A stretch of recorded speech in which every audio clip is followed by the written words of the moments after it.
ہماری مرزے سے کوئی ذاتی دشمنی تو نہیں، اگرچہ مرزا کو اپنے منگول باپ داداؤں کا مسلمانوں پر ظلم و ستم کرنا اس میں فخر ہے۔ یہ تو ہوا مرزے کی بنائی حدیث کا جواب۔ سرکار عبداللہ بن عمر نیوٹرل رہے ہیں اس وقت تک جب تک کہ انہیں ہاتھ نہیں لگے۔ اٹھائیں المعجم الکبیر طبرانی، اسی ریفرنس سے مجموع الزوائد کے اندر حدیث موجود ہے، المستدرک للحاکم کے اندر موجود ہے کہ حضرت عبداللہ بن عمر اپنے آخری دنوں میں کہتے تھے مجھے پوری زندگی کسی نیک اعمال کے اعتبار سے کوئی غم نہیں کہ مجھ سے کبھی کوئی چھوٹا ہو سوائے ایک چیز کے کہ میں نے علی ابن ابی طالب کے ساتھ مل کر فیعۃ الباغیہ کے خلاف قتال کیوں نہیں کیا۔ کم وقت میں 3 ایسی باتیں کر گیا جن کا جواب اور وضاحت ضروری ہے، ذرا ترتیب سے سنیے۔ تو اس نے ابھی تک پہچانے بغیر والی بات گھڑی ہے، جہاں تک ہمیں علم ہے ابھی تک اس نے کفر والی بات نہیں کہی۔ جو بات مولا علی کے ساتھیوں کو ان کی زندگی میں سمجھ آ گئی تھی، عبداللہ بن عمر کو وہی بات 34 ایئرز کے بعد جب بنو امیہ نے انہیں قتل کروانے کی کوشش کی اور وہ شہید ہوئے اسی کے اندر، ان کو سمجھ آ گئی۔ اپنے منہ میاں مٹھو بنتے ہوئے خود ہی ڈرائیور بننے جا رہا ہے، وہ بھی پوری امت کا۔ ہر لمحہ قرآن اور سنت کا ترجمان، فضیلت الشیخ توصیف الرحمن۔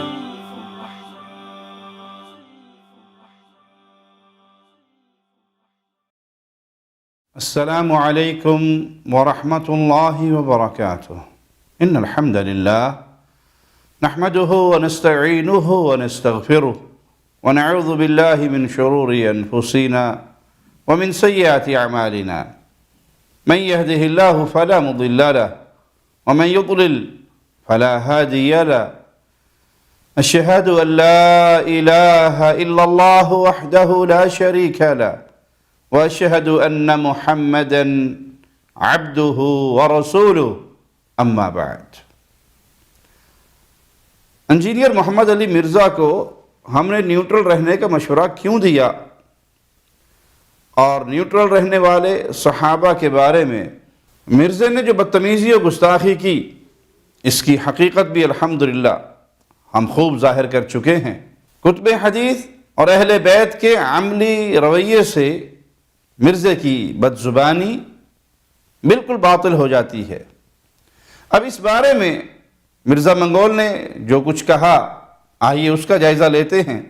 25ویں منٹ کے بعد مرزا نے ملوکیت کے دفاع کی بات کرتے ہوئے کہا، اس ملوکیت کا کرنا ہے دفاع، بس صرف یہ وجہ ہے۔ اس دفاع کے اندر آگے نا ہمیں یہ مشورے دے رہے ہیں کہ جی آپ جو ہے نا وہ نیوٹرل ہو جاتے ہیں۔ یہ مرزا کا خلط مبحث ہی نہیں بلکہ سیاسی بیان بازی اور موضوع کو بدلنے کی ناکام و نامراد کوشش ہے۔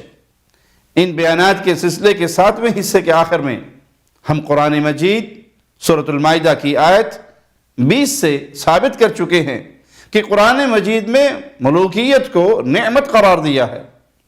اگر بات صرف ملوکیت کی ہوتی تو ہم قرآن و حدیث سے بس صرف اسی چیز کے بارے میں دلائل دے کر اپنی بات کو ختم کر دیتے، لیکن بات تو ہے صحابہ کرام رضوان اللہ علیہم اجمعین کی گستاخیوں اور ان کے خلاف بدزبانیوں کی، اور اس حوالے سے ہم نے نیوٹرل رہنے والے صحابہ کا تذکرہ کرتے ہوئے نیوٹرل رہنے کی بات کی تھی۔ ملوکیت بھی قرآن کے مطابق نعمت ہے اور اس کا دفاع کوئی عیب نہیں، لیکن مرزا منگول مجھ پر الزام لگا رہا ہے کہ جی ملوکیت کا دفاع کرنا ہے، اس لیے نیوٹرل رہنے کا مشورہ دیا۔ تو عرض ہے کہ مرزا نے اپنی تقریر کا عنوان رکھا وہابی مولوی کے مجھ پر 5 الزام، لیکن وہ کوئی ایک الزام بھی نہ گنوا سکا، جبکہ خود مجھ پر غلط بیانی اور الزامات کی بچھاڑ کر دی۔ الزامات و غلط بیانیاں میں اس سلسلے کے پہلے حصے میں گنوا اور دکھا چکا ہوں۔ یہ چوتھا ہے کہ نیوٹرل رہنے کا مشورہ ملوکیت کے دفاع کے لیے کیا تھا، جبکہ بات تو صرف عظمت صحابہ کی ہے۔ آگے سنیں، اسی بیان کے 26ویں منٹ کے بعد کہتا ہے، کیوں نیوٹرل ہوتے ہیں بھائی؟ کس دلیل کی بنا پر؟ بخاری اور مسلم دونوں میں حدیث ہے، فتنوں کے دور میں جماعت المسلمین اور ان کے امیر کو لازم پکڑ لینا۔ تو کیا حضرت علی اس فتنے کے دور میں مسلمانوں کی جماعت کے امیر نہیں تھے؟ عرض ہے جناب منگول صاحب، صحیح بخاری حدیث نمبر 3606، صحیح مسلم حدیث نمبر 4784 میں مسلمانوں کے امام کے ساتھ وابستہ رہنے کا حکم دیا گیا ہے۔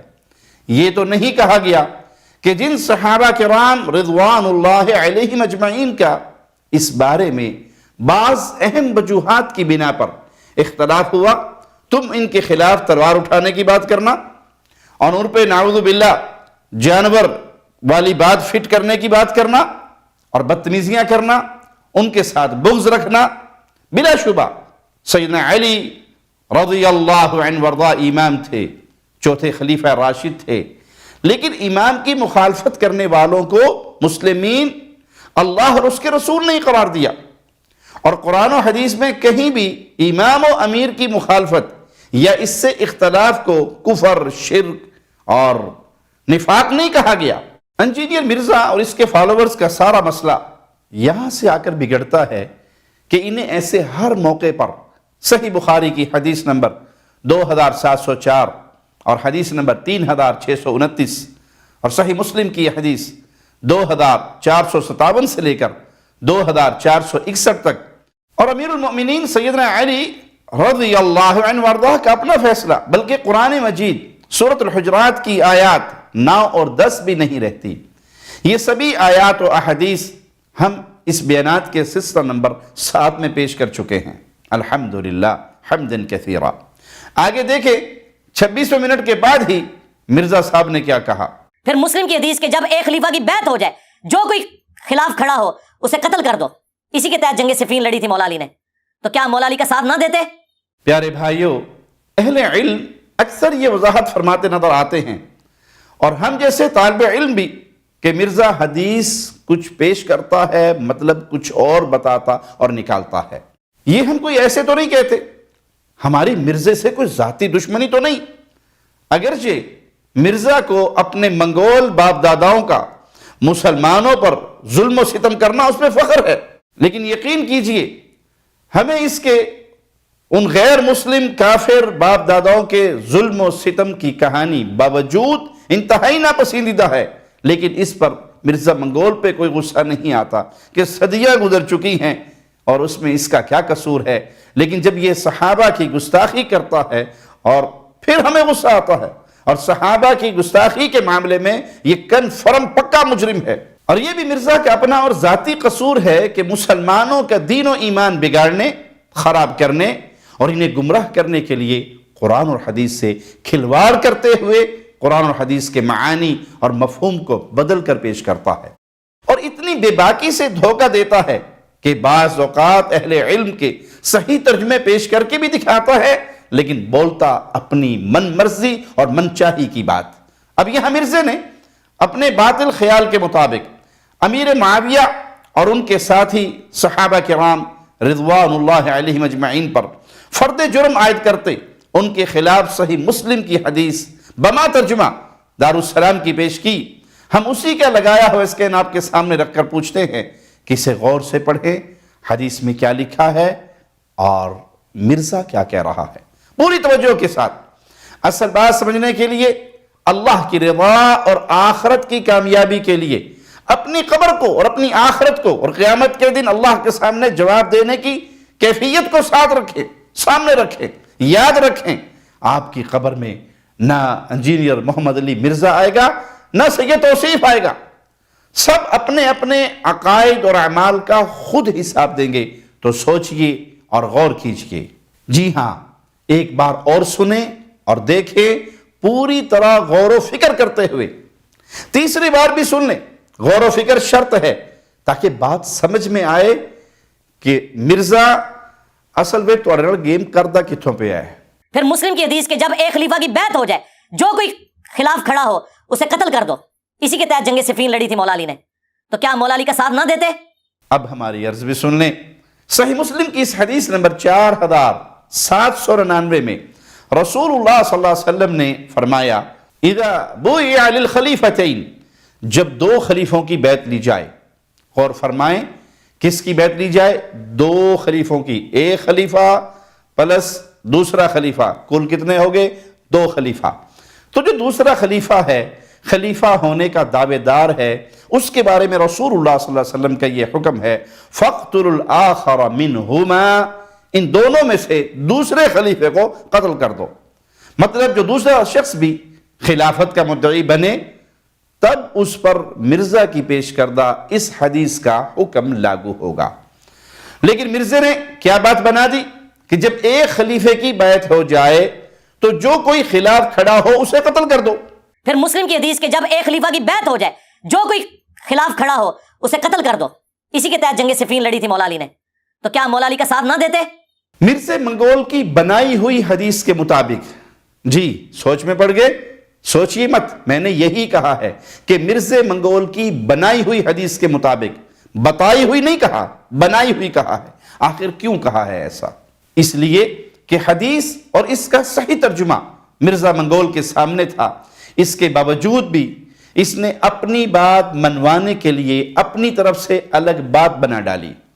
اب صحیح مسلم کی حدیث کے مطابق تو دوسرا شخص جب خلیفے کے مقابلے میں خلیفہ بننے یا خلیفہ ہونے کا دعویٰ کرے اور اپنی بیعت لے تو اسے قتل کرنا چاہیے، لیکن مرزا کی بنائی ہوئی حدیث کے مطابق جو بھی خلیفے کے خلاف کھڑا ہو اسے قتل کر دو۔ نعوذ باللہ، خلیفہ نہ ہوا اللہ یا اس کا رسول ہوا کہ اس کے خلاف کھڑے ہونے پر زندگی کا حق کھو بیٹھے، بلکہ اللہ اور اس کے رسول سے بھی بڑھ کر نعوذ باللہ، کیونکہ اللہ اور اس کے رسول کے بھی ہر حکم کی نافرمانی انسان کو کافر اور مرتد اور واجب القتل نہیں بنا دیتی۔ ہاں کچھ احکامات ایسے ضرور ہیں جس سے یہ تمام فتوے لگیں گے۔ صحیح مسلم کی حدیث کے مطابق جب تک امیر معاویہ رضی اللہ عنہ وارضا خلیفہ راشد امیر المؤمنین امیر علی رضی اللہ عنہ وارضا کے مقابلے میں اپنی خلافت کے مدعی ثابت نہیں ہوتے تب تک واجب القتل ثابت نہیں ہوتے۔ لیکن مرزا کی بنائی ہوئی حدیث کے مطابق، اس کی ڈالی ہوئی کہانی کے مطابق تو امیر المؤمنین امیر علی سے اختلاف پر ہی امیر معاویہ رضی اللہ عنہ وارضا واجب القتل ثابت ہوئے۔ نعوذ باللہ۔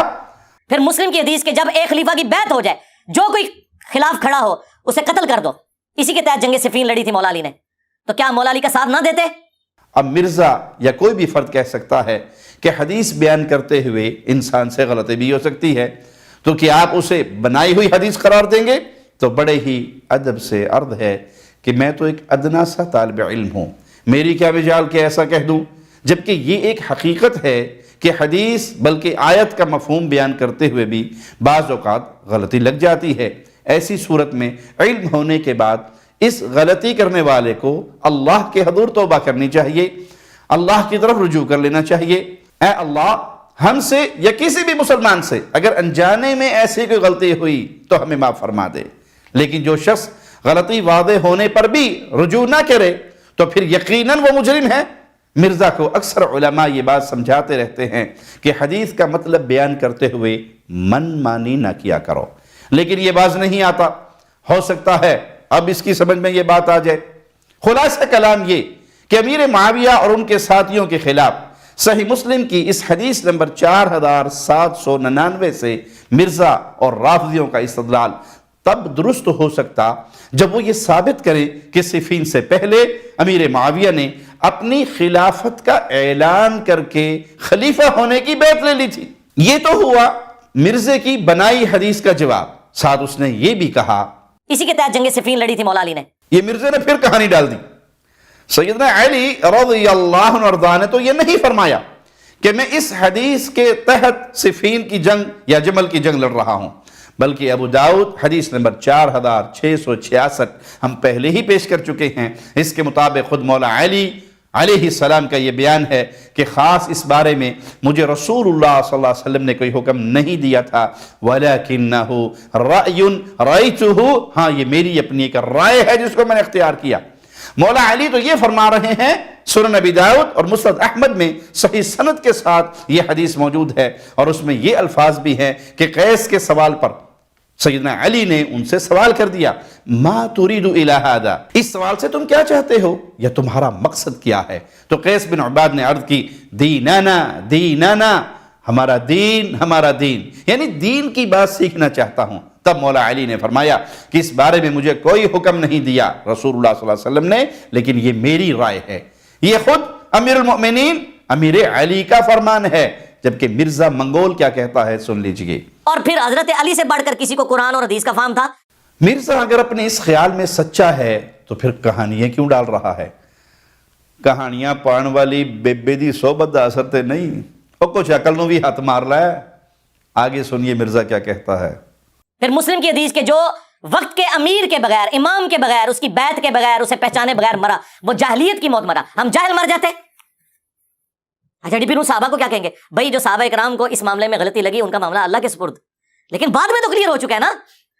ہاں مرزے کی یہ بات سن کر تو اردو معلّہ کی وہ مثال یاد آتی ہے، اونٹ رے اونٹ تیری کون سی کل سیدھی۔ اردو کا ذوق رکھنے والے بھائی تو جانتے ہی ہیں کہ محاورہ اس فرد یا کام کے لیے بولا جاتا ہے جو اس سرے سے اس سرے تک قابل اعتراض ہو، ہر بات میں نقص، عیب اور کمزوری ہو، ہر بات بے ڈھنگی ہو۔ اور مرزا کی تو بات بات میں تضاد، جھوٹ، مکر و فریب۔ اب معلوم نہیں اسے کوئی سائیکو پرابلم ہے یا منگول صاحب کی یہ عادت ہے کہ کہہ کر بھول جاتے ہیں، یا اللہ ہی جانتا ہے کہ کس بیماری کا شکار ہے۔ چلیے اتنا ہی کافی ہے۔ مرزا 30 سیکنڈ سے بھی کم وقت میں 3 ایسی باتیں کر گیا جن کا جواب اور وضاحت ضروری ہے، ذرا ترتیب سے سنیے۔ پہلی بات، مرزے نے اس جگہ صحیح مسلم کی حدیث نمبر 4793 کا جو سکین لگایا، یہ ہم وہی آپ کے سامنے رکھ رہے ہیں، ذرا اسے غور سے پڑھیں۔ اس میں جو روایت ہے اس کا سیاق و سباق کیا ہے؟ عبداللہ ابن عمر رضی اللہ عنہما واقعہ حرہ کے بعد عبداللہ بن مطیع کے پاس گئے رضی اللہ عنہ، یہ صغار صحابہ میں سے تھے، اور یزید کے مخالف عبداللہ بن زبیر رضی اللہ عنہ وردہ کی بیعت کر کے انہیں خلیفہ مانتے تھے، ان کے لیے مدینہ والوں سے بیعت لے رہے تھے۔ تو جب عبداللہ ابن عمر رضی اللہ عنہما نے یزید کی بیعت کر رکھی تھی تو یزید کے مخالفین کو یہ حدیث سنا کر سمجھا رہے تھے کہ جس نے امام کی طاعت سے ہاتھ کھینچا وہ جاہلیت کسی موت مرے گا۔ مطلب صاف ہے کہ ابن عمر رضی اللہ عنہما کے نزدیک یزید کے خلیفہ بن جانے کے بعد یزید بھی اس حدیث کا مصداق تھا، جبکہ مرزا یزید کو جو کچھ کہتا ہے وہ بالکل واضح ہے۔ اب مرزے نے یہ ڈائلاگ بھی بنا رکھا ہے، اسی کی زبان سے سن لیجئے۔ عبداللہ ابن عمر جیسا ہے ہی کوئی نہیں۔ اور دوسری بات، اس کے لیے آپ کو دوبارہ مرزے کے الفاظ سنانے کی زحمت دوں گا، تو ذرا سنیے۔ پھر مسلم کی حدیث کہ جو وقت کے امیر کے بغیر، امام کے بغیر، اس کی بیعت کے بغیر، اسے پہچانے بغیر مرا، اسے پہچانے بغیر مرا، وہ جاہلیت کی موت مرا۔ ہم جاہل مر جاتے۔ اب مرزے نے صحیح مسلم کی حدیث کا نام لے کر پھر کہانی ڈال دی کہ اسے پہچانے بغیر مرا۔ یہ صحیح مسلم کی حدیث سے نکال کر دکھا دے، انشاءاللہ میں توصیف الرحمن اس کی خواہش کے مطابق اس کے لیے الگ سے کلپ بناؤں گا اور اس کا ٹائٹل دوں گا تھینکس ٹو مرزا منگول۔ اور صحیح مسلم میں اگر اسے نہ مل سکے اور ہرگز نہیں مل سکتی تو پھر اہل اسلام کی کتب حدیث میں سے کسی بھی کتاب حدیث سے نکال کر دکھا دے، ضمناً شکریہ پھر بھی ادا کر دوں گا۔ اصل میں یہ بات کہ امام کو پہچانے بغیر مرا تو جاہلیت کی موت مرا، مرزے نے اپنے اصلی مذہب رافضیت کی کتابوں سے یہ بات لی ہے۔ یہ دیکھیں آپ کے سامنے اصول کافی ترجمہ کے ساتھ جلد 2 ہے، صفحہ 372 ہے، اور اس پہ لکھا ہے جو اس حال میں مر گیا کہ اس نے اپنے امام زمانہ کو نہ پہچانا وہ کفر کی موت مرے گا۔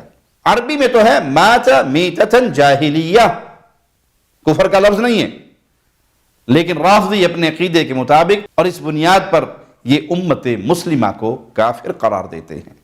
مرزا چونکہ سوچی سمجھی پلاننگ کے تحت، تدبیر کے تحت، ایک پروگرام کے تحت کام کر رہا ہے، تو اس نے ابھی تک پہچانے بغیر والی بات گھڑی ہے، جہاں تک ہمیں علم ہے ابھی تک اس نے کفر والی بات نہیں کہی۔ تیسری بات، مرزے نے ہمارے جواب میں یہ تو کہا، اچھا پھر صحابہ کو کیا کہیں گے؟ بھائی جو صحابہ کرام کو اس معاملے میں غلطی لگی، ان کا معاملہ اللہ کے سپرد، لیکن بعد میں تو کلیئر ہو چکا ہے نا۔ یہ ہمارے جواب میں دیے کلپ میں تو کہہ رہا ہے کہ ان کا معاملہ اللہ کے سپرد، لیکن اس کا ایک کلپ مارچ 2020 کو یوٹیوب پہ نشر ہوا، عنوان ہے نظام خلافت قائم کیسے کیا جائے۔ اس کو شروع سے سنیں۔ کچھ جہادی تنظیمیں یا خلافت کے نام پہ اوپر تنظیمیں کھڑی ہوتی ہیں، پھر وہ مجھے چیلنج کر رہے ہوتے ہیں کہ جناب اس وقت آپ ڈرائیونگ سیٹ پہ امت کی بیٹھے ہیں، امت کو بتائیں کہ امت بن کے رہیں اور ایک امام کے نیچے جمع ہو، جو امام سے ہٹ گیا وہ جاہلیت کی موت مر گیا۔ وہ مسلم شریف کی حدیث ہے نا، وہ سر وہ اس صورت میں ہے جب امام موجود ہو، جب امام موجود ہی نہیں ہے اور امام کعبہ کو بھی امام ماننے کے لیے کوئی تیار نہیں ہے. کیا پاکستان کے بریلوی امام کعبہ کو امام مان لیں گے؟ وہ تو نماز ہی نہیں پڑھتے. او مامیا تینوں کس کملے نے امت دی ڈرائیونگ سیٹ تے بٹھایا ہے؟ تو تے رافضیاں دی گڈی دا آخری پیسنجر ہیں، ایویں کہانیاں ڈالدا رہنا ہے اپنا بڑا پن دسن واسطے. تو پیارے بھائیو، یہ مرزے نے کہانی ڈالی یا اس کے کسی کم عقل مرید نے کہہ دیا ہوگا. حقیقت تو یہ ہے کہ یہ اپنے بابا اسحاق جھال والے کی کھٹارا گاڑی کی بیک سیٹ پر بیٹھا ہوا ویلا مسافر ہے. اپنے منہ میاں مٹھو بنتے ہوئے خود ہی ڈرائیور بننے جا رہا ہے، وہ بھی پوری امت کا. رہی بات امام کعبہ کی، تو یہ اکیڈمی میں بیٹھے کچھ بھی بول دیتا ہے. الحمدللہ ہم سالوں سال سے سعودیہ میں رہتے ہیں، اللہ کی رحمت، اس کا فضل ہے. اللہ اس بلاد حرمین کی حفاظت فرمائے. اللہ اس بلاد حرمین سے جو پیغام توحید نشر ہو رہا ہے اس کے اندر اور خیر و برکات نازل فرمائے، اور دنیا کے اندر کفر اور شرک کے اندھیروں کو مٹائے اور توحید کے نور سے اس جہاں کو جگمگائے، اور ہر اہل ایمان کو اس میں اپنا کردار ادا کرنے کی توفیق عطا فرمائے. الحمدللہ کئی بار مکہ و مدینہ جانے کی سعادت حاصل ہوئی. بر صغیر کے عمرہ زائرین کی بہت بڑی تعداد آتی ہے، حج پر بھی عمرے پر بھی.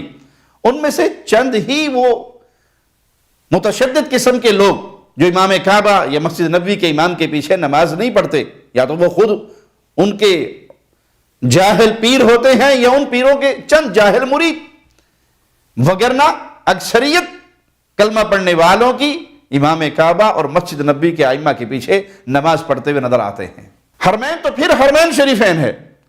امام کعبہ یہ مسجد نبوی کے امام اگر کبھی بر صغیر کے دورے پہ چلے جائیں اور جہاں وہ نماز پڑھانے کا اعلان ہو جائے کہ امام کعبہ نے آج فلاں جگہ نماز پڑھانی ہے، تو بڑے بڑے گراؤنڈ بھر جاتے ہیں، بڑی بڑی جامع مساجد بھر جاتی ہیں، پاؤں رکھنے کا کسی کو جگہ نہیں ملتی. لیکن مرزا اپنے آپ کو بڑا دکھانے کے لیے کہانیاں ڈالنا اس کا پیشہ ہے اور اس کی عادت ہے. اس کے منہ سے سن لے، دیکھ لے کیا کہتا ہے. وہاں موجود ہی نہیں ہے، پھر بھی ان کو سمجھ نہ آئے نا، تو پھر ہم آخری حل ہمارے پاس کیا ہوتا ہے؟ پکی اینٹی وینم الزامی جواب، لاجیکل آنسر. تو ہم پھر کہتے ہیں کہ اچھا جاہلیت کی موت مرا، کہتے ہیں جی بالکل. پھر ہم کہتے ہیں یہ بتاؤ کہ جنہوں نے حضرت علی ابن ابی طالب جو واقعی امام بھی تھے اور خلیفہ راشد بھی تھے، ان کی بیعت نہیں کی، وہ جاہلیت کی موت ہی مرے ہیں نا؟ نہ علی ٹھوس ہو جان گے، حالانکہ واقعی جاہلیت کی موت ہے وہ، کیونکہ وہ امام برحق ہے. مامیا بڑا تیر ماریا ہے، ٹھوستے تینوں انج کران گے، تیرے سارے بیلی، تیری ساریاں پرانیاں سڑیاں ہوئیاں پھکیاں چوکے تیرے سنگ میں بھی تنن نہ تاہم تو اٹھن دے قابل نہیں رہیں گا. ہاں بھائی، مرزا منگول اکیلے بیٹھے بیٹھے خواب و خیالوں کی دنیا میں مست، سبھی کو ٹھس اور فنش کیے جاتے ہیں. کون روکتا ہے؟ سامنے بیٹھے لوگ تو بس سر جھکائے تقلید کا حق ادا فرما سکتے ہیں، وگرنہ دروازے پر فضیلت شیخ ابو یحییٰ نور پوری حافظہ اللہ پہنچے، بیل دی، دروازہ کھٹکھٹایا، ٹیلی فون کیا گیا، مرزا اتھے ہی ٹھوس ہو گیا.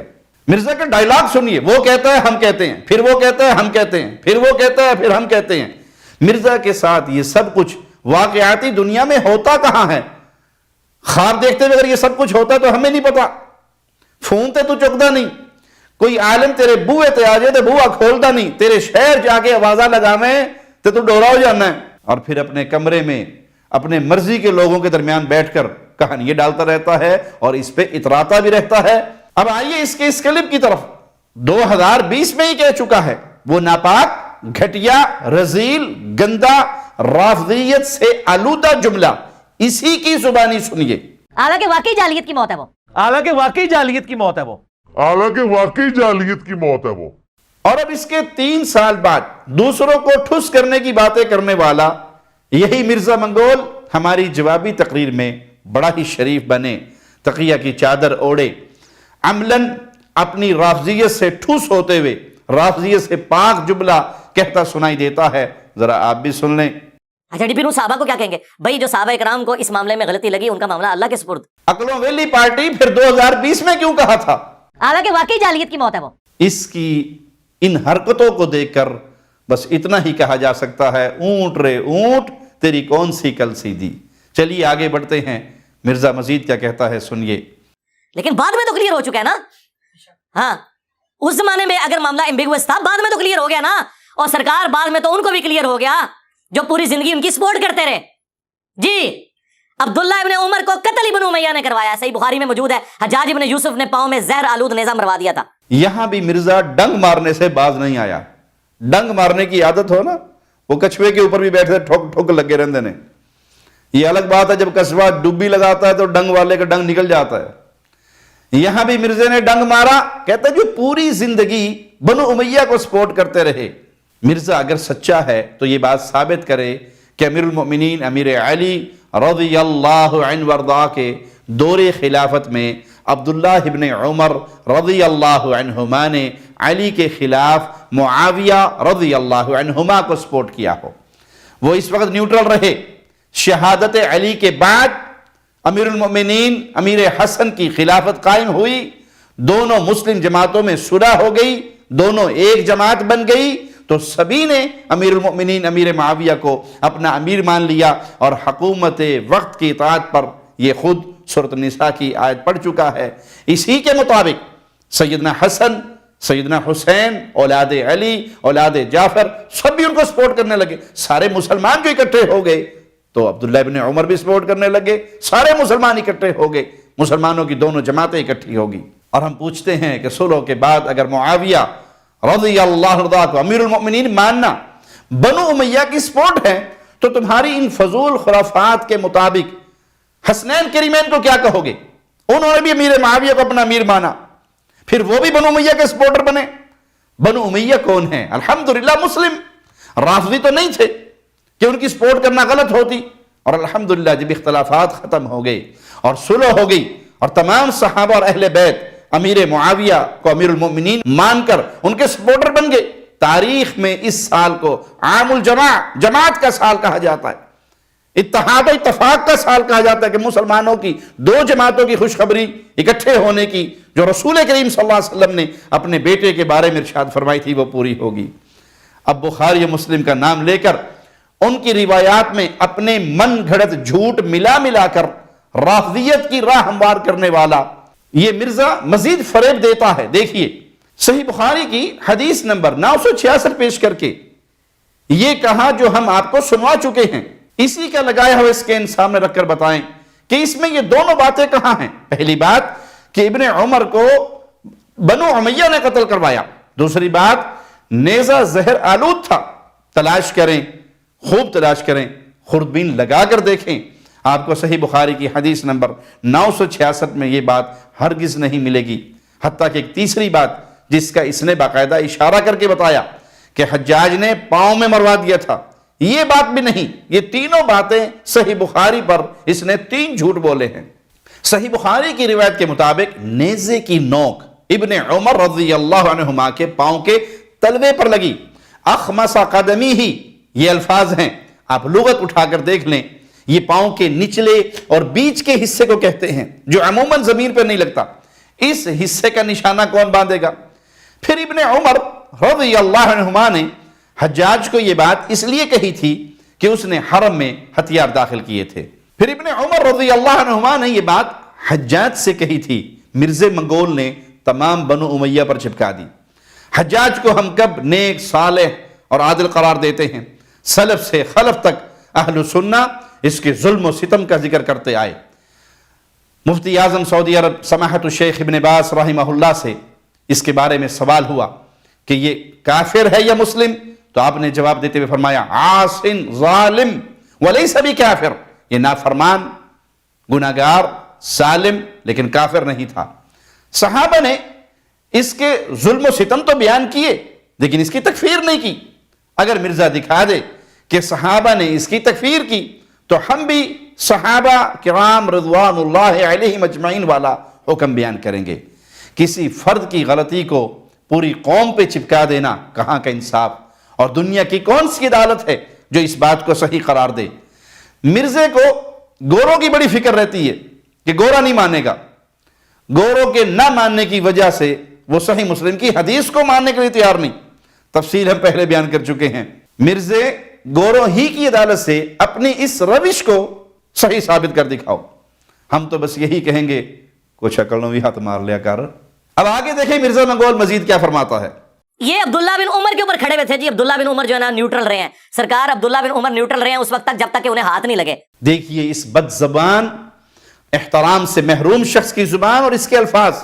صحابہ کرام رضوان اللہ علیہم اجمعین پر اس کی تبرعی زبان ایسے ہی چلتی ہے. سوء ظن اور بدگمانی اس منگول کی عادت ہے. اگر واقعی مرزا احترام کرتا تو یہ بھی تو کہہ سکتا تھا کہ جب بعد میں ان پر دلیل واضح ہوئی تو نہ صرف یہ کہ اس معاملے میں ان کی رائے تبدیل ہوئی بلکہ انہوں نے اس کا اظہار بھی کیا اور اس پر انہیں افسوس بھی ہوا. لیکن یہ بار بار کہتا ہے کہ جب تک انہیں ہاتھ نہیں لگے، اس کی بدگمانی کے مطابق جب تک ان کی ذات پر حرف نہیں آیا، ان کی ذات پر بات نہیں آئی تو نیوٹرل رہے، اور جب معاملہ ان کی ذات تک پہنچا پھر وہ نیوٹرل نہیں رہے. انا للہ و انا الیہ راجعون. یعنی وہ ذاتی مصلحتوں کی بنیاد پر فیصلے کرتے تھے، کتاب و سنت کے دلائل کی روشنی میں نہیں. اور مرزا کی یہ بات اس لیے بھی غلط ہے، اس لیے بھی جھوٹی ہے کہ خود اس کے بقول سیدنا علی کے ساتھ مل کر نہ لڑنے پر افسوس والی بات سیدنا ابن عمر نے اپنی آخری عمر میں کی تھی. اس کے اپنے الفاظ ذرا غور سے سنیں. جو بات مولا علی کے ساتھیوں کو ان کی زندگی میں سمجھ آ گئی تھی، عبداللہ بن عمر کو وہی بات 34 ایئرز کے بعد جب بنو امیہ نے انہیں قتل کروانے کی کوشش کی اور وہ شہید ہوئے اسی کے اندر، ان کو سمجھ آ گئی. مرزا منگول صاحب، مرچ مسالہ لگانے کی بھی کوئی حد ہوتی ہے. ابن عمر رضی اللہ عنہما کو زندگی ختم ہونے کے بعد یہ بات سمجھ آئی تھی جو آپ ان کی طرف منسوب کر رہے ہیں. اگر یہ ہاں کہتے ہیں تو اس سے بڑی حماقت کوئی نہیں، اور اگر نہ کہتے ہیں تو پھر یہ حماقت پر مبنی بات کیوں بنائی گئی؟ اور اگر یہ ہاں کہے نہ ہی نہ کہے تو پھر اپنے قاعدے کے مطابق مرزا منگول ٹھوس. اب دیکھیں اس ساری کہانی ڈالنے کے لیے اس نے کس روایت کو بنیاد بنایا؟ مرزا کا قول اسی کی زبان سے سنیں. سرکار عبداللہ بن عمر نیوٹرل رہے ہیں اس وقت تک جب تک کہ انہیں ہاتھ نہیں لگے. اٹھائیں المعجم الکبیر طبرانی، اسی ریفرنس سے مجمع الزوائد کے اندر حدیث موجود ہے. المستدرک للحاکم کے اندر موجود ہے کہ حضرت عبداللہ بن عمر اپنے آخری دنوں میں کہتے تھے مجھے پوری زندگی کسی نیک اعمال کے اعتبار سے کوئی غم نہیں کہ مجھ سے کبھی کوئی چھوٹا ہو سوائے ایک چیز کے کہ میں نے علی ابن ابی طالب کے ساتھ مل کر فیعت الباغیہ کے خلاف قتال کیوں نہیں کیا. آپ نے دیکھا مرزا نے کہا اٹھائیں المعجم الکبیر، لیکن پیش کی مجمع الزوائد. اس میں سندیں نہیں ہیں جیسے مشکات میں نہیں ہے، بلکہ سندوں والی کتاب کے حوالے ہیں. خیر، مرزا صاحب کا پہلا حوالہ المعجم الکبیر دیکھ لیں. اس کی جلد 13 ہے، صفحہ 145، حدیث نمبر 13824 کا سکین ہے. اس کی سند غور سے دیکھیں. اس سند میں شریک نامی راوی ہے، خوب غور سے دیکھ لیں. پھر مرزا کا یہ شارٹ کلپ دیکھیں جس کا عنوان ہے صحیح اور ضعیف حدیث میں فرق ضروری. دوسرے منٹ کے بعد سنیں مرزا کیا کہتا ہے. ہم کتنی ایمانداری کا مظاہرہ کرتے ہیں کہ اگر سند ضعیف بھی ہو اور اس کی صحیح حدیث کوئی صحیح سند سے مل جائے تو ہم اس حدیث کو صحیح ایکسیپٹ کر لیتے ہیں. یہ اس طرح اپنا تزکیہ بیان کر کر کے اپنے بارے میں لوگوں کا ذہن بناتا ہے کہ میں بڑا ایمانت دار، دیانت دار، بڑے عدل و انصاف سے کام لیتے ہوئے روایات کو پیش کرتا ہوں، جبکہ حقیقت آپ کے سامنے ہے کہ حدیث یا اثر میں جو بات ہوتی نہیں وہ اپنی طرف سے گھسیڑ دیتا ہے. یہ بات ضمناً آ گئی. آگے سنیں مرزا کیا کہتا ہے. تو بیویوں سے کہتا کہ اپنے خامدوں کو سجدہ کریں اس حق کے سبب جو اللہ تعالیٰ نے ان کو دیا ہے. اب اس کی سند سنن ابی داؤد میں پکی ضعیف ہے. کیوں؟ کہ اس میں شریک القاضی مدلس ہیں اور ان سے روایت کر رہے ہیں، اور مدلس کی ان کی روایت جو ہے سما کی تصریح کے بغیر ضعیف ہوتی ہے. صحیح مسلم کے مقدمے میں یہ پیٹ رول موجود ہے. اس کا یہ بیان جولائی 2019 سے یوٹیوب پر لگا ہوا ہے. مطلب 3-4 سال پہلے سے اسے پتا ہے کہ شریک القاضی مدلس راوی ہے اور اس کی عن والی روایت ضعیف ہوتی ہے. لیکن یہاں اب بھی ایک ایسی روایت کا حوالہ دے رہا ہے جس میں اسی راوی کا یہی مسئلہ ہے. بلکہ اپریل 2012 کے کلپ بھی ہمیں ملا جس میں سنن ابی داؤد کی اس حدیث کو ضعیف بتا رہا ہے. عنوان ہے ضعیف الاسناد احادیث کا فتنہ، اور اس کے شروع میں ہی کہتا ہے مثال کے طور پر سنن ابی داؤد میں ضعیف سند کے ساتھ یہ حدیث موجود ہے کہ نبی صلی اللہ علیہ وسلم نے فرمایا کتاب النکاح چیپٹر میں، اگر میں سجدے کو جائز سمجھتا تو بیویوں کو کہتا کہ اپنے خامدوں کو سجدہ کریں اس حق کے سبب جو اللہ تعالیٰ نے ان کو دیا ہے. اس کی سنن ابی داؤد میں جو سند ہے وہ ضعیف ہے، لیکن یہ حدیث صحیح ہے کیونکہ اس کی صحیح سند سنن ابن ماجہ میں موجود ہے. مطلب صاحب واضح ہے کہ 10 سال پہلے ہی علماء اہل الحدیث کی تحقیق پڑھ کر اس کو معلوم تھا کہ سنن ابی داؤد والی سند شریک کی تدلیس کی وجہ سے ضعیف ہے، لیکن اس کے باوجود یہ 2022 میں 10 سال بعد بھی ایک ایسی سند کا حوالہ دے رہا ہے جس میں یہی شریک راوی مدلس ہے، روایت عن سے ہے۔ یہ ہے مرزا منگول کی ایمانداری کا حال۔ المعجم الکبیر کی اسی جلد میں اگلی روایت 13825 پر بھی یہی روایت ہے، لیکن اس کی سند میں سنان بن ہارون راوی ضعیف ہے۔ جمہور محدثین نے اسے ضعیف قرار دیا۔ امام ذہبی رحمہ اللہ کی میزان الاعتدال کے اردو ترجمے میں آپ کو اٹھا لیں اس کو اور اس کی روایتی حیثیت دیکھ لیں۔ یاد رہے ان کے بھائی سیف بن ہارون بھی ضعیف ہیں، یہ اپنے بھائی سے بہتر ہے لیکن ہے ضعیف۔ بات بڑی واضح ہے کہ مرزا نے سند کی تحقیق کے بغیر ہی دھوس جماتے ہوئے کہا، اٹھائیں المعجم الکبیر طبرانی۔ لیکن لگتا نہیں کہ اس نے خود اٹھا کر دیکھی ہو۔ مرزا سچ سچ بتا، کیا خود بھی اٹھا کر دیکھی تھی المعجم الکبیر؟ اور اگر مرزا ہاں کہتا ہے تو پھر 2 باتیں لازم آتی ہیں۔ نمبر 1، یا تو مرزا نے سند کی تحقیق نہیں کی۔ نمبر 2، اگر کی ہے تو پھر جانتے بوجھتے اس روایت کا باب چھپا کر دھوکہ دیا۔ حالت جناب کی یہ ہے اور دعویٰ کرتے ہیں صحیح الاسناد کا۔ علمی لحاظ سے دیکھیں تو باتیں کروڑوں کی، حیثیت پکوڑوں کی۔ مرزا نے دوسرا اسکین پیش کیا امام حاکم رحمہ اللہ کی المستدرک کا۔ اس کی اور مرزا کی اپنی پتلی ترین حالت دیکھ لیں۔ ہم پہلے انہی کے اسکین دکھاتے ہیں۔ مرزا کے اسکین میں عربی متن میں سند کو غور سے دیکھیں۔ اس روایت سے پہلے لکھا ہوا ہے قال الحاکم رحمہ اللہ شرح هذا الحدیث وبیانہ فیما حدثناہ ابو ... قال سمعت عبداللہ ابن عمر یقول۔ امام حاکم نے اس حدیث کی شرح اور بیان میں فرمایا، اس روایت میں جو ہم سے بیان کی ابو اور آگے مرزا کی مفید مطلب والی روایت پیش کی۔ مرزا جی اے ابو کیڑا ہے داستے صحیح، یہ ابو کے بعد جو 3 ڈاٹس لگے ہوئے ہیں یہ ابو ہے کون؟ اور آگے امام حاکم سے ابن عمر رضی اللہ عنہما تک کی سند کہاں ہے؟ کیا مرزا کو نہیں معلوم کہ عبارت کے درمیان اس طرح کے نقطوں ڈاٹس کا مطلب کیا ہوتا ہے؟ یہاں عبارت چھوڑی گئی ہے، ایسا قطع نہیں کہ ترجمہ کرنے والے نے چھوڑ دی، بلکہ یہ دیکھیں کہ آپ مستدرک کے عربی نسخے میں بھی اس حدیث کا اسکین جلد 3 صفحہ 643 حدیث نمبر 6359، اس میں یہ نقطے یہ ڈاٹس اور زیادہ واضح ہیں۔ اب ایسی بے سند روایت لے کر صحابہ پر بد زبانی کا مقصد سوائے رافضیت کی خدمت کرنا، نیم رافضیوں کو خوش کرنا نہیں تو اور کیا ہے؟ مرزا کا ایک بیان ہے، اس کا عنوان ہے ضعیف الاسناد احادیث ہمارے ایمان کے لیے خطرہ کیوں؟ اس میں 5ویں منٹ کے بعد مرزا کیا کہتا ہے ذرا سنیے۔ اور آج کل کے بھی جو وائزین کی اس قسم کی روایتیں لوگوں کو امپریس کرنے کے لیے بیان کر رہے ہیں، وہ امام مسلم نے ان کو جعلی سمجھے ڈکلیئر کر دیا پہلے سے۔ مرزا بھی تو یہی کر رہا ہے، خود اپنے ہی اس فرمان کے مطابق جاہل قرار پاتا ہے۔ ویسے کون سا عالم دین تھا، لیکن اب تو خود اپنے فیصلے کے مطابق جاہل ثابت ہوا۔ مرزا کی پیش کردہ روایت کی معنوی بحث بھی اپنے سامنے رکھ لیں۔ اب تک ہم نے جو عرض کی وہ اس کی سند پر گفتگو تھی، آئیے اب اس کے مفہوم اور مطلب پر کچھ عرض کرتے ہیں اور اس حوالے سے صحیح سند سے ثابت اثر بھی آپ کے سامنے عرض کریں گے انشاءاللہ۔ مرزا کی یہ بات دوبارہ سنیں۔ جو بات مولا علی کے ساتھیوں کو ان کی زندگی میں سمجھ آ گئی تھی، عبداللہ بن عمر کو وہی بات 34 ایئرز کے بعد جب بنو امیہ نے انہیں قتل کروانے کی کوشش کی اور وہ شہید ہوئے اسی کے اندر، ان کو سمجھ آ گئی۔ بقول مرزا منگول کے ابن عمر رضی اللہ عنہما کو یہ بات تب سمجھ آئی جب بنو امیہ نے انہیں قتل کی کوشش کی اور اسی کوشش کے نتیجے میں وہ شہید ہوئے صفین کے 34 سال بعد۔ یہ مرزا کا دعویٰ ہے اور اس نے کہا ہے اب آئیے دیکھتے ہیں اس کی پیش کردہ ضعیف روایات میں یہ بات ہے یا نہیں۔ یہ دیکھیے اس کا پیش کردہ پہلا اسکین مجمع الزوائد کا، اس کو غور سے پڑھ کر دیکھے۔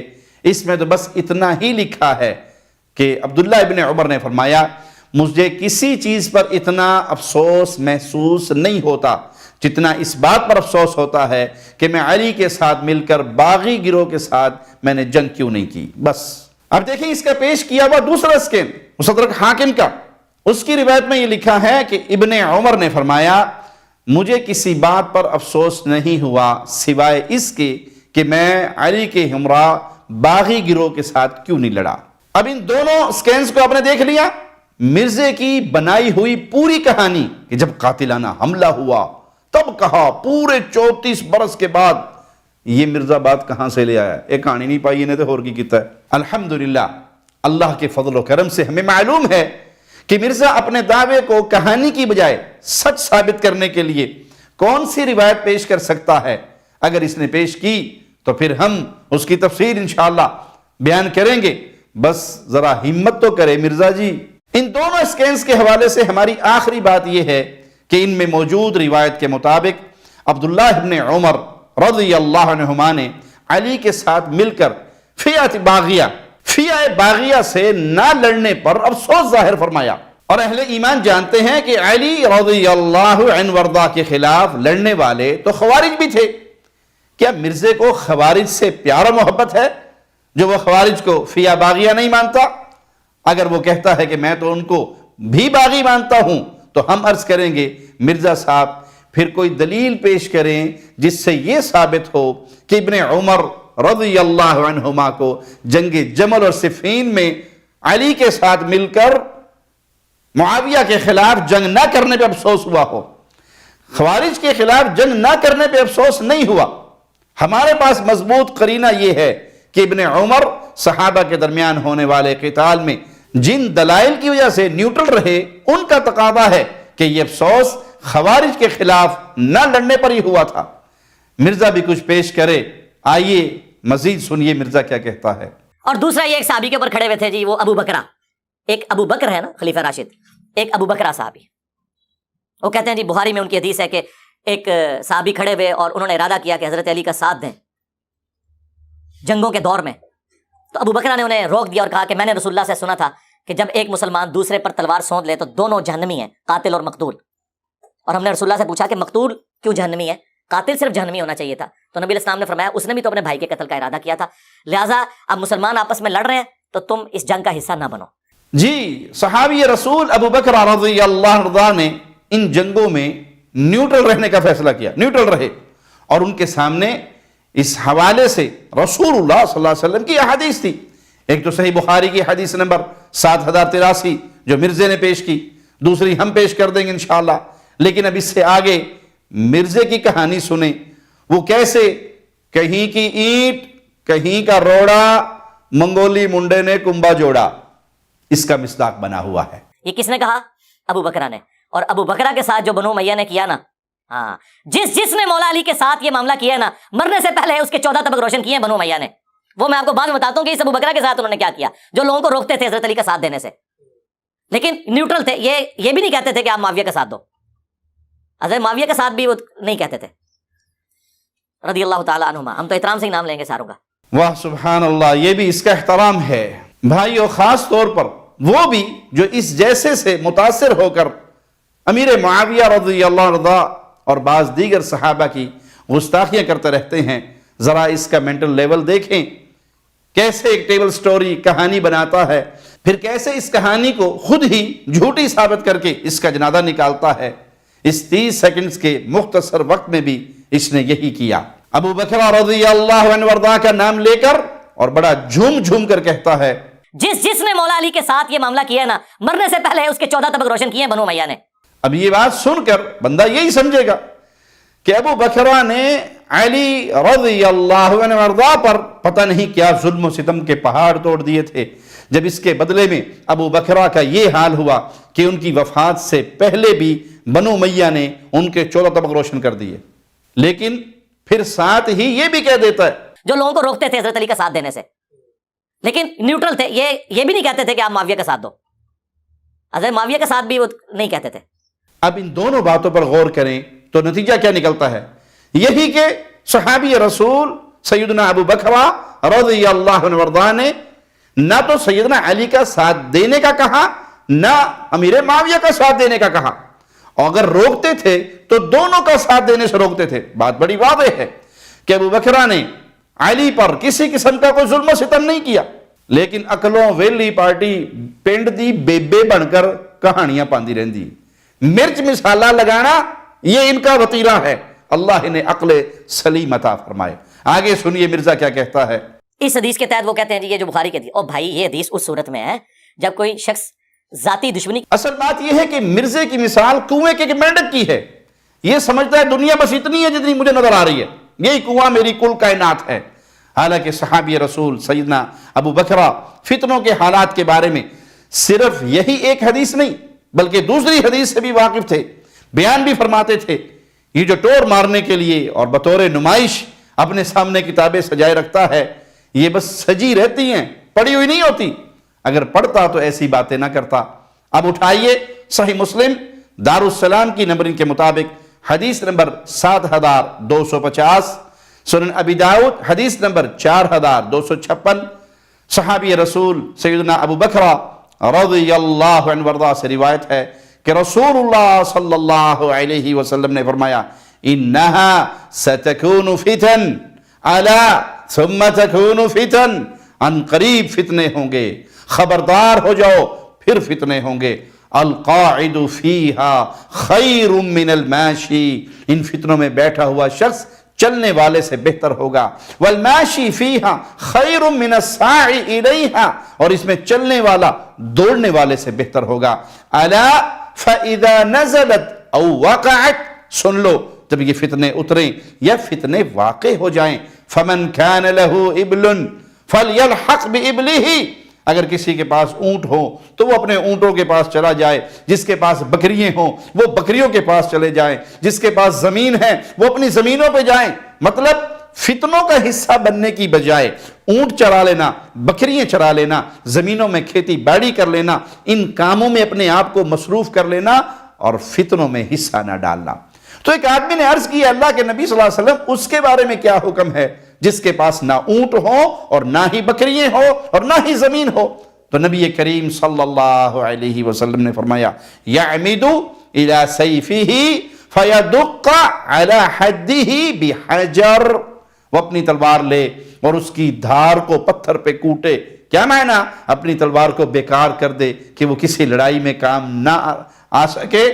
ثم لینجو ان استطاع النجاء, پھر اگر وہ بچ سکتا ہے تو بچے. اللہم حل بلغت, اللہم حل بلغت, اللہم حل بلغت, 3 دفعہ امام الانبیاء, امام کائنات, امام اعظم محمد کریم صلی اللہ علیہ وسلم فداہ ابی و امی فرما رہے ہیں اے اللہ کیا میں نے پہنچا دیا, اے اللہ کیا میں نے پہنچا دیا, اے اللہ کیا میں نے پہنچا دیا. فقال الرجل, ایک شخص نے کہا یا رسول اللہ صلی اللہ علیہ وسلم ان اکرہت حتی ینطلق بی الى احد الصفین, اے اللہ کے نبی صلی اللہ علیہ وسلم اگر میں مجبور کر دیا گیا کہ دونوں صفوں میں سے مجھے کسی ایک فریق کے ساتھ لے جایا گیا, او احدى الفئتین, یا ان دونوں جماعتوں میں سے کوئی ایک جماعت مجھے زبردستی لے جائے, فضربنی رجل بسیفہ او یجیء سهم فیقتلنی, اے اللہ کے نبی صلی اللہ علیہ وسلم اور کوئی آدمی مجھے اپنی تلوار سے مارے یا کوئی تیر آئے اور وہ مجھے مار ڈالے. یہ سوال ہے صحابی کا, اس سوال پہ غور کیجئے. یہ شوق سے خوشی سے نہیں گئے بلکہ کہہ رہے ہیں کوئی فریق زبردستی اگر اپنے ساتھ لے جائے اور پھر سامنے مد مقابل فریق کا کوئی فرد تلوار لے کر مارنے آ جائے یا کوئی انجانہ تیر آ کے لگے اور ان کی زندگی ختم ہو جائے, تو کیا رسول اللہ صلی اللہ علیہ وسلم نے اس صورتحال میں بھی انہیں لڑنے اور جنگ کا حصہ بننے کا حکم دیا یا جان بچانے کے لیے اب وہ جنگ لڑے, مقابلہ کرے, تلوار اٹھائے؟ نہیں میرے پیارے بھائی, ایسی مجبوری کی حالت میں بھی آپ نے اسے یہ حکم نہیں دیا بلکہ آپ علیہ الصلوۃ والسلام کا فرمان سنیے. قال یبوء باسمہ واسمک ویکون من اصحاب النار, وہ اپنے اور تمہارے گناہ سمیٹ لے جائے گا اور وہ جہنم کا ایندھن بنے گا, وہ جہنمی ہو جائے گا. مرزا اگر چاہے تو اپنے سامنے رکھی مشکات سے حدیث نمبر 5385 غور سے پڑھ لے اور پھر بتائیں یہ حدیث ذاتی دشمنی, ذاتی لڑائی کے بارے میں ہے یا مرزے نے غیر علمی غیر کتابی ٹوٹکا مارا ہے. الحمدللہ سیدنا ابو بکر رضی اللہ عنہ کا فرمان اور مسلمانوں کی آپسی لڑائی میں نیوٹرل رہنے کا حکم بالکل بجا اور صحیح تھا۔ آگے سنیے مزید مرزا کیا کہتا ہے۔ جب اللہ کا حکم آ جائے، جو قرآن میں حکم ہے اطیعوا اللہ و اطیعوا الرسول و اولی الامر منکم، اطاعت کرو اللہ کی، اس کے رسول کی اور اپنے حکمران کی۔ یقیناً قرآن مجید میں یہ حکم موجود ہے، لیکن قرآن کی تفسیر رسول اللہ صلی اللہ علیہ وسلم سے لینی ہے یا مرزا منگول سے؟ رسول اللہ صلی اللہ علیہ وسلم کی بہت سی احادیث سے یہ بات ثابت ہوتی ہے کہ حکمران کی اطاعت معروف میں ہے۔ ابو بکرہ اور تمام صحابہ اس بات کو زیادہ بہتر جانتے تھے کہ جب فتنوں کے دور میں تلواریں بیکار کر دینے کا حکم نبی موجود ہے تو نیوٹرل رہنے والے صحابہ کے نزدیک دونوں جماعتوں میں سے کسی کے بھی ساتھ مل کر دوسرے کے خلاف لڑنا یہ معروف کے مطابق حکم نہ تھا۔ یہ وجہ تھی اس معاملے میں اطاعت نہ کرنے اور نیوٹرل رہنے کی۔ آگے سنیے مزید مرزا کیا کہتا ہے۔ اور سورۃ الحجرات میں حکم آ جائے کہ جب مسلمانوں کا گروہ باغی ہو جائے تو اس کے خلاف قتال کرو یہاں تک کہ توبہ پر آمادہ ہو جائے۔ تو قرآن میں جب لکھا ہے کہ ایک مسلمان نے دوسرے مسلمان کے خلاف تلوار اٹھانی ہے ریٹ آف دی گورنمنٹ کو قائم کرنے کے لیے، تو ابو بکر نے یہ رزلٹ کیسے نکال دیا؟ بھئی حضرت علی ریٹ آف دی گورنمنٹ کو قائم کر رہے تھے، اور پھر حضرت علی سے بڑھ کر کسی کو قرآن اور حدیث کا فہم تھا کہ آپ ابو بکر کے پیچھے جا کے چھپیں؟ سورۃ الحجرات کی اس آیت کا جو اس نے مفہوم بدلا اور من چاہی تشریح کی، اس کی حقیقت ہم اپنے دروس کے سلسلے کے 5ویں نمبر میں بیان کر چکے ہیں۔ آپ سن چکے ہوں گے، جنہوں نے نہیں سنا وہ حدیث عمار بن یاسر رضی اللہ عنہما کی وضاحت کے عنوان سے ہمارا درس سن لیں۔ ابو بکر رضی اللہ عنہ نے کوئی رزلٹ نہیں نکالا، غیر علمی، غیر کتابی، اور اصل وچ اسحاقی، بابی، جھالوی، مرزے کو صحیح مسلم کی حدیث نمبر 7250، سنن ابی داؤد کی حدیث 4256 اور مشکات میں حدیث نمبر 5385 کا علم ہی نہیں۔ ایویں ٹور ماردا رہندا ہے، پڑھی ہوئیاں نے، ساریاں پڑھی ہوئیاں نے، پتہ ککھ بھی نہیں انہوں، یہ پڑھی بھی نہیں ہے، پڑھی ہوئی۔ اس لیے اسے رزلٹ بنا رہا ہے۔ عقلوں ویلی پارٹی، یہ رسول اللہ صلی اللہ علیہ وسلم کا صریح حکم ہے، ابو بکرہ کا نکالا ہوا رزلٹ نہیں۔ اور تم ہمیں تانے دیتے ہو کہ تم سیدنا عبداللہ ابن عمر یا ابو بکرہ رضوان اللہ علیہ مجمعین کے پیچھے جا چھپنے کی باتیں کرتے ہو، تو رب کعبہ کی قسم کسی رافضی اور خارجی کے لیے یہ تانا ہو سکتا ہے، اہل السنہ اہل الحدیث کے لیے نہیں۔ ہم اپنے لیے صحابہ کے فہم کو سعادت مانتے ہیں، لیکن تمہارا فریب اور دھوکہ واضح کر دینے کے لیے پھر عرض ہے کہ فتنوں کے دور میں چند صحابہ کے علاوہ اس وقت موجود تمام صحابہ نیوٹرل رہے۔ انہیں رسول اللہ صلی اللہ علیہ وسلم نے حکم دیا تھا، نصیحت فرمائی تھی، پرزور تاکید فرمائی تھی تلواریں کند کر لینے کی، گھروں میں بیٹھ جانے کی۔ وہ صحابہ تھے، رافضی، جھالوی، بابی نہ تھے، جو رسول اللہ صلی اللہ علیہ وسلم کا حکم اور آپ کی نصیحتوں کو خاطر میں نہ لاتے، من مرضی کرتے۔ اور وہ جو صحابہ لڑے وہ عمومی دلائل کی مطابق اپنے حق کے لیے لڑے۔ ہم کسی کے بارے میں بھی بد زبانی کو جائز نہیں سمجھتے۔ اللہ کی رحمت اہل الحدیث پہ یہ ہے کہ وہ اہل بیت سے بھی محبت کرتے ہیں اور تمام صحابہ سے محبت کرتے ہیں، کسی ایک صحابی کے خلاف بھی بد کلامی، بد زبانی کو برداشت نہیں کرتے۔ اور ہم تمام دلائل، حوالوں اور ثبوتوں کے ساتھ بتا چکے ہیں کہ یہی طرز عمل مولا علی کا تھا، یہی طرز عمل حسنین کریمین کا تھا، یہی طرز عمل آل جعفر رضوان اللہ علیہ مجمعین کا تھا کہ انہوں نے نیوٹرل رہنے والے صحابہ پر کوئی طعن اور ملامت نہیں کی، بلکہ شہادت علی کے بعد جب چند ہی مہینوں میں صلح ہو گئی تو خود جن سے لڑائی ہوئی تھی انہی کو حکومت سونپ کر ان کے ماتحت بن گئے تھے۔ جی ہاں، امیر معاویہ کو امیر المؤمنین مانا تھا، خلیفۃ المسلمین مانا تھا، حسنین کریمین نے اپنا امام مانا تھا، اور ایسا امام مانا کہ ان کی وفات تک ان کے ماتحت رہے، ان کے خلاف کھڑے نہیں ہوئے۔ تاریخ صلح کے اس عام کو، اس سال کو عام الجماع اس خوبصورت نام سے یاد کرتی ہے۔ صحیح بخاری کی حدیث نمبر 2704 رسول اللہ صلی اللہ علیہ وسلم کی بشارت، اور صحیح بخاری کی حدیث نمبر 3707 کے مطابق امیر المؤمنین امیر علی رضی اللہ عنہ وارضاہ کی خواہش کہ لوگ ایک ہی جماعت بن جائیں اس سال الحمدللہ پوری ہوئی، اور کم و بیش 19 سال تک صحابہ کا یہ اجماع قائم رہا۔ امیر المؤمنین امیر معاویہ کے دور حکومت میں کوئی اختلاف نہیں ہوا، پوری کی پوری امت مسلمہ کا اجماع رہا، اور اجماع کے مخالف کا بدترین انجام قرآن مجید کی محکم آیت کے مطابق کیا ہے، یہ بھی آپ مرزا کی زبانی سن لیں۔ اس کی تقریر کا عنوان ہے مسئلہ نمبر 31، اجماع کی حجیت کے دلائل۔ شروع میں ہی سورۃ النساء آیت نمبر 115 کی تلاوت کرتے ہوئے کہتا ہے وَيَتَّبِعْ غَيْرَ سَبِيلِ الْمُؤْمِنِينَ، اور اس راستے پر چلتا ہے جو مومنین کا راستہ نہیں ہے۔ تو تعویل خاص کے اعتبار سے تو پرٹیکولر یہ صحابہ کرام علیہم رضوان کے بارے میں ہے کہ مومنین کا راستہ اختیار کرنا ہے، جو رسول اللہ صلی اللہ علیہ وسلم کی مخالفت کرے اور مومنین کی راہ چھوڑ دے، یعنی جس پر صحابہ کا اجماع ہو چکا ہے یا قیامت تک اہل حق جس پر اجماع کرتے رہیں گے تعویل عام کے اعتبار سے، اس راستے کو جو چھوڑ دے گا نولیہ ما تولا، تو ہم اسے پھیر دیں گے، پھر وہ جس گمراہی میں پھرنے کے لیے خود تیار ہوا ہے، والعیاذ باللہ۔ اور یہ تو دنیا میں ہوگا، اور قیامت میں ونصلیہ جہنم، اور اسے ڈال دیں گے جہنم میں، وساءت مصیرا، اور یہ بہت بری جگہ ہے پلٹنے کی کہ کوئی جہنم میں جا کر پلٹے۔ قرآن مجید کے مطابق اور مرزے کے اس اعتراف کے مطابق اجماع صحابہ کا مخالف جہنمی ہے۔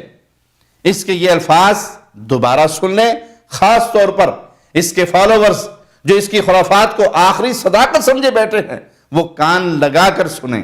تعویل خاص کے اعتبار سے تو پرٹیکولر یہ صحابہ کرام علیہم رضوان کے بارے میں ہے کہ مومنین کا راستہ اختیار کرنا ہے، جو رسول اللہ صلی اللہ علیہ وسلم کی مخالفت کرے اور مومنین کی راہ چھوڑ دے، یعنی جس پر صحابہ کا اجماع ہو چکا ہے یا قیامت تک اہل حق جس پر اجماع کرتے رہیں گے۔ اب مرزا منگول اسحاق جھالوی ملعون اور دیگر رافضیوں کی اندھی تقلید میں بابی بن کر اجماع صحابہ کی مخالفت کر کے ان کی حکومت کو برا بھلا کہتا ہے، اور امیر المؤمنین علی، امیر المؤمنین معاویہ رضی اللہ عنہما سمیت تمام صحابہ کے اجماعی موقف کے برعکس آپسی اختلاف میں نیوٹرل رہنے والے صحابہ کے خلاف بھی بد کلامی اور بد زبانی کرتا ہے، اپنے ہی اعتراف کے مطابق اپنے آخری ٹھکانے کو جان کر عبرت حاصل کرے، توبہ و رجوع کرے، اور تمام گستاخیوں بد زبانیوں سے لا تعلقی کا اعلان کر کے صحابہ کی غلامی میں آ جائے۔ اب ذرا سنیں مرزا منگول سنسنی پھیلاتا، کہانیوں والی بیبے کے سارے ریکارڈ توڑتا ہوا کیا نئی کہانی ڈال رہا ہے۔ اب سنیں پھر اس ابو بکرہ کے ساتھ کیا ہوا رضی اللہ تعالیٰ عنہ۔ اتنا کہنے کے بعد درمیان میں کچھ اور باتیں کی۔ ہم سیدنا ابو بکرہ رضی اللہ عنہ کے بارے میں اس کی کہانی پوری سنانے کے بعد انشاءاللہ ان باتوں کا جواب بھی عرض کر دیں گے۔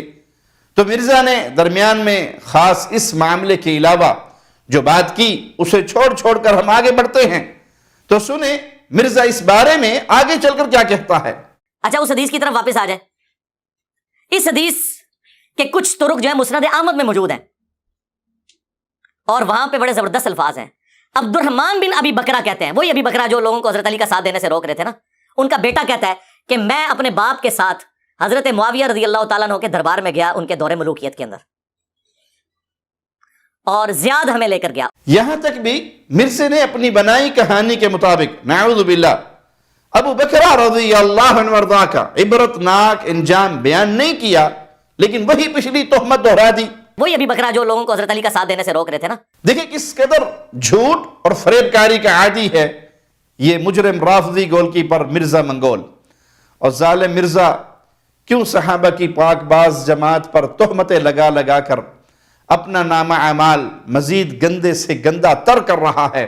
اللہ سے ڈر جا، باز آ جا، وگرنہ قیامت کے دن اگر رب نے تجھے پکڑ لیا تو تیرا جھالوی بابا تجھے بچا نہ سکے گا۔ جب تو خود پہلے یہ مان چکا ہے کہ ابو بکرہ رضی اللہ عنہ وارضاہ معاویہ کا ساتھ دینے کا بھی نہیں کہتے تھے، لیکن نیوٹرل تھے، یہ بھی نہیں کہتے تھے کہ آپ معاویہ کا ساتھ دو۔ دوبارہ یہ حصہ سنیں اور دیکھیں کیسے اس کی زبان پر گرا پڑتی ہے نیوٹرل بولنے پر۔ لیکن نیوٹرل تھے، یہ بھی نہیں کہتے تھے کہ آپ معاویہ کا ساتھ دو۔ جب وہ نیوٹرل تھے تو تم جان بوجھ کر انہیں مولا علی کا مخالف بنانے پر کیوں تلے ہو؟ کہانی بازو کنیاں کہانیاں پاؤں گے، جے تو ہڈی کہانیاں نہ مکیاں تو اسی تو پیچھا کریں تو بھی بات نہیں آنا۔ اسی تواڈے ایک ایک جھوٹ نو ننگا کر کے عوام دے سامنے بیان کران گے اللہ دی توفیق نال۔ اب آگے سنیں مرزا صاحب کیا فرما رہے ہیں۔ اس کا باپ بھی خبیث تھا، زیاد، وہ حضرت معاویہ کا گورنر تھا، وہ انہیں لے کر گیا وہاں پہ۔ حضرت معاویہ نے کہا کہ کوئی ایسی حدیث سناؤ ابو بکر جو تم نے خود رسول اللہ سے سنی ہو، انہوں نے پکڑ کے یہی حدیث سنا دی، ہاں، کہ نبی علیہ السلام اور ابو بکر کو تولا گیا تو رسول اللہ بھاری ہو گئے، اور کرتے کرتے وہاں تک جب پہنچا نا تو، اور پھر اس نے ساتھ کہا کہ نبی علیہ السلام نے فرمایا کہ خلافت کا ملوکیت میں بدل جانے کی طرف اس خواب میں اشارہ ہے، کہ بتدریج خلافت ختم ہو کے ملوکیت میں، بادشاہت میں، وہی کیسر و کسریٰ کا جو نظام ہے وہی آ جائے گا۔ تو اب یہ حدیث جب سنائی نا ابو بکرہ نے، تو زیاد نے گردن سے پکڑ کے، مسند احمد کے الفاظ ہے، حضرت معاویہ کے دربار سے باہر نکال دیا دھکے مار کے، اور کہا کہ تنو اور کوئی حدیث نہیں سی لبھی۔ بڑی ہی توجہ سے غور کرتے ہوئے اس کے انداز اور چہرے کے تاثرات پہ نظر رکھتے ہوئے دیکھیں کہ ابو بکرہ رضی اللہ عنہ وارضاہ کے ساتھ اپنے خیال کے مطابق اس سلوک پر کیسا خوش ہو رہا ہے یہ منگولی، کیسی آوازیں نکال رہا ہے۔ اللہ ہی اس کے مکر و فریب، شر و فساد کے فتنے سے امت مسلمہ کو محفوظ رکھے۔ اب آئیے ذرا اس کے غبارے کی ہوا نکال کر اس کے علمی کتابی ہونے کے جھوٹے دعوے کی پول کھولتے ہیں۔ اس نے بات شروع کی سنن ترمذی اور سنن ابی داؤد کی حدیث سے، پھر مسند احمد کا حوالہ دیا، مسند احمد کی حدیث نمبر 20,779 پیش کی کہ مسند احمد میں اس کے کچھ ترک موجود ہیں۔ جی ہاں، ترک تو موجود ہیں بلا شبہ، لیکن آپ نے جو اضافی بات بیان کر کے کہانی ڈالی، وہ بات ان اضافی ترک میں نہ سنن ابی داؤد میں ہے نہ ترمذی میں ہے، اور جو اضافی بات مسند احمد میں ہے اس ترک کی اسنادی حیثیت تو مرزے نے بتائی نہیں بلکہ چھپائی ہے، وہ ہم دکھاتے ہیں آپ کو۔ مرزے نے مسند احمد کا جو طریق پیش کیا، اس کے لگائے سکین میں سے عربی متن والا حصہ دیکھیں، حدیث نمبر 20,779 کے بعد لکھا ہے وَبِ إِسْنَادِهِ، اس کا معنی ہے اور اسی سند کے ساتھ، تو سند اس میں نہیں بلکہ اس پہلی والی حدیث نمبر 20,778 میں مذکور ہے، تو دوبارہ وہی سند نقل کرنے کی بجائے یہ کہہ دیا اسی سند کے ساتھ مروی ہے۔ وہ سند کون سی ہے یہ دیکھیں، اس سند کی دوسری لائن میں راوی کا نام ہے علی بن زید۔ یہ علی بن زید جدعان کے نام سے معروف ہے، جمہور محدثین اسے حدیث میں ضعیف قرار دیتے ہیں۔ میزان الاعتدال سے اس کے احوال دیکھ لیں، امام ابن عیینہ رحمہ اللہ اسے ضعیف قرار دیتے ہیں۔ حماد بن زید نے کہا وَكَانَ يُقَلِّبُ الْأَحَادِيثِ، یہ احادیث کو الٹ پلٹ کر دیا کرتا تھا۔ امام یحییٰ بن سعید القطان اس سے حدیث لینے سے بچتے ہیں۔ امام یحییٰ بن معین اور احمد ابن حنبل اس کو ضعیف قرار دیتے ہیں۔ امام فسوی نے کہا بہت سی روایات میں اختلاط کا شکار ہوا ہے۔ امام ابن خزیمہ نے کہا اس کے بیکار حافظے کی وجہ سے میں اس سے حجت نہیں لیتا۔ امام دارقطنی نے کہا لا یزال عندی لین، یہ ہمیشہ سے میرے نزدیک ضعیف رہا ہے۔ اب اس ضعیف راوی کے بیان کو لے کر پھر اس میں مزید جھوٹ کا مرچ مسالہ لگا کر جھالوی قول، قیصر و کسریٰ کی بادشاہت والی تہمت لگا کر مرزا خوشی سے پھولا نہیں سما رہا اور عجیب و غریب آوازیں نکال رہا ہے، اور کہا کہ تنو اور کوئی حدیث نہیں سی لبھی۔ حالانکہ اپنے اصول کے مطابق یہ جاہل ڈکلیئر ہو چکا ہے۔ اسی کا کلپ سنیے۔ اور آج کل کے بھی جو بائزین کی اس قسم کی روایتیں لوگوں کو امپریس کرنے کے لیے بیان کر رہے ہیں، وہ امام مسلم نے ان کو جاہلی سمجھے ڈکلیئر کر دیا پہلے سے۔ حقیقت یہی ہے کہ سیدنا ابو بکر رضی اللہ عنہ وارضاہ کے ساتھ ایسا کچھ بھی نہیں ہوا جو مرزے نے کہانی بنائی کہ جس نے بھی مولا علی کے ساتھ یہ معاملہ کیا، حقیقت میں تو ابو بکر رضی اللہ عنہ نے ایسا کوئی معاملہ کیا ہی نہیں تھا۔ پھر 14 طبق روشن ہونے والی بات بھی من گھڑت، اس کے لیے جو اتنے بڑے دعوے کے ساتھ روایت لایا وہ روایت بھی ضعیف مسند احمد والی۔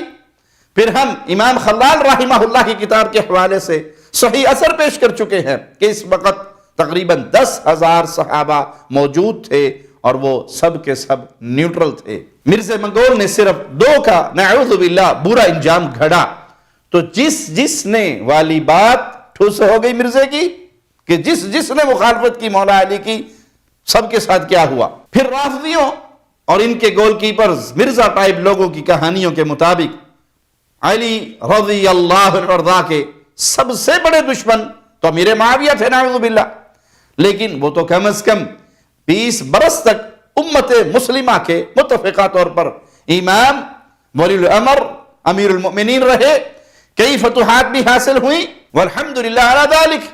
مرزا اور دیگر روافض بس کہانیاں گھڑ گھڑ کر صحابہ کی دشمنی لوگوں کے دلوں میں ڈال کر اپنی آخرت کو برباد کر رہے ہیں، اور یہ بڑے ہی گھاٹے کا سودا ہے کہ دنیا کے چند ٹکڑوں کے پیچھے انسان اپنی آخرت کو برباد کر لے۔